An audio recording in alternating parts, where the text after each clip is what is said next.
শুনতে অবাক লাগলেও সত্যি কথা হলো আমি আগে কখনই গার্লিক ব্রেড খাইনি। সেই কারণেই ডমিনোস থেকে অর্ডার করেছিলাম chicken pepperoni staff garlic bread, যার দাম পড়েছিল ১৬৯ টাকা। প্রথমেই বলি, ওদের প্যাকেজিং কিন্তু বেশ ভালো এবং সাইজটা কিন্তু অনেকটাই বড়। বিশেষ করে আমি এতটা এক্সপেক্ট করিনি।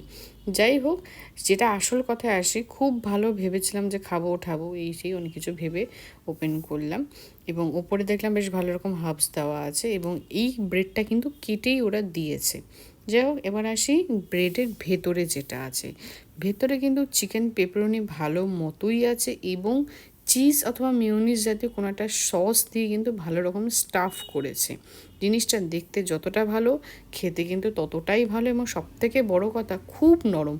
আমি প্রথমবার খেলাম কোনো গার্লিক ব্রেড, তো সেই আন্দাজে আমি কম্পেয়ার তো করতে পারবো না, তবে খেতে কিন্তু আমার বেশ ভালো লেগেছে। একদম 9 আউট অফ 10।